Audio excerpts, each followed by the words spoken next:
ప్రథమ చికిత్స. ఈ పేరు అందరికీ తెలిసినా నేటికి ప్రథమ చికిత్సపై అవగాహన కొంతమందికే ఉంది.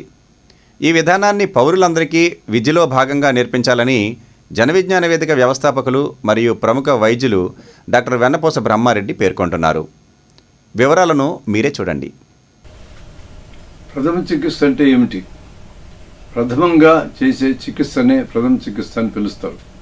చికిత్స అంటే వైద్యం డాక్టర్లు చేస్తారు, ఆసుపత్రుల్లో చేస్తారు, సాధనాలు వాడతారు, మందులు వాడతారు.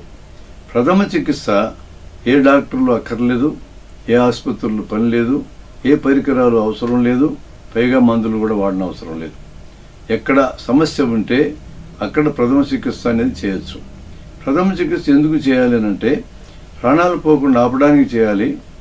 ఇలా చేయనందువలన వచ్చే అనర్థాల వలన దీర్ఘకాలపు నష్టాలు జరుగుతూ ఉంటే వాటిని రాకుండా చేయడానికి ప్రథమ చికిత్స చేయాలి. ప్రథమ చికిత్స సమస్యలో రక్తం కారుతూ ఉంటే దాన్ని ఆపడం ద్వారా ప్రాణాపాయం జరగకుండా ఆపడానికి ప్రథమ చికిత్స చేయాలి. అందువలన ప్రజలు ఎక్కువ మంది 170 మంది గ్రామాల్లో ఉన్నారు. ప్రథమ చికిత్స సమస్యలు కూడా గ్రామాల్లోనే ఎక్కువ ఉన్నాయి. కానీ 170 మంది డాక్టర్లు పట్టణాల్లో ఉన్నారు. కేవలం డాక్టర్లకు మాత్రమే ప్రథమ చికిత్స చేయటం వస్తే ఉపయోగం లేదు అనేది మా అభిప్రాయం. అందుకని ప్రతి పౌరునికి కూడా ప్రథమ చికిత్స వచ్చి ఉండాలి.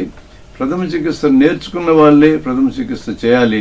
ప్రథమ చికిత్స నేర్చుకున్న వాళ్ళు చేస్తే ప్రమాదం. రోడ్డు పక్కన యాక్సిడెంట్ జరిగి స్టీరింగ్ మీద ఒక డ్రైవర్ పడిపోయి ఉంటే అతనికి మెడకాయ ఇరిగి ఉండే అవకాశం ఉంది. అతను రక్షించాలనే ఆదుర్దతో గబగబా బయటికి లాగి పండబెడితే ఇరిగిన ఎముక కింద వెన్నుపాము పూర్తిగా కట్ అయిపోయి చచ్చిపోయే అవకాశం ఉంటుంది.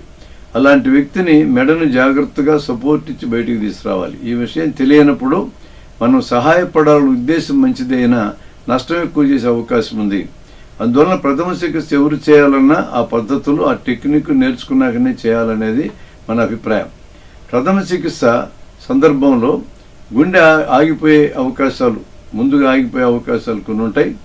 ఊపిరి ముందుగా ఆగిపోయే పరిస్థితులు మరికొన్ని ఉంటాయి. కాబట్టి ముందు గుండె ఆగినా, ముందు ఊపిరి ఆగినా 5 నిమిషాల్లో రెండోది కూడా ఆగిపోతుంది. 5 నిమిషాల లోపల మనం కానీ ఒక వ్యక్తిని చూడగలిగితే గుండె ఊపిరి ఒకటే ఆగిపోయి ఉంటే ఆ వ్యక్తిని బతికించగలిగే అవకాశం చాలా ఎక్కువ ఉంటుంది. అందువల్ల ప్రథమ చికిత్స అందరికీ రావాలి, పౌరులందరికీ రావాలనేది మన ఆదర్శం. అలా రావాలి అంటే కేవలం డాక్టర్లకు రావడమే కాదు, అది స్కూళ్ళల్లో ఉండే విద్యార్థులకి ప్రథమ చికిత్స టెక్నికల్గా నేర్పించేటట్లయితే 10 ఏళ్ళు ఈ కార్యక్రమం కానీ జరిగితే 10 ఏళ్ల తర్వాత పౌరులందరికీ కూడా ప్రథమ చికిత్స విధానాలు వచ్చి ఉండే అవకాశం ఉంటుంది. కాబట్టి ప్రజలకు ఎక్కువ మేలు జరగాలి, ప్రాథమిక వైద్యం అందాలి. అలా అందనందువలన ప్రమాదాలు జరగకుండా ఉండాలి, ప్రాణాలు పోకుండా ఉండాలి అంటే ప్రతి పౌరునికి ప్రథమ చికిత్స రావడానికి ఉన్న ఉత్తమ మార్గం స్కూళ్ళల్లో, కాలేజీల్లో ప్రథమ చికిత్స విద్యలో భాగంగా నేర్పించడమే.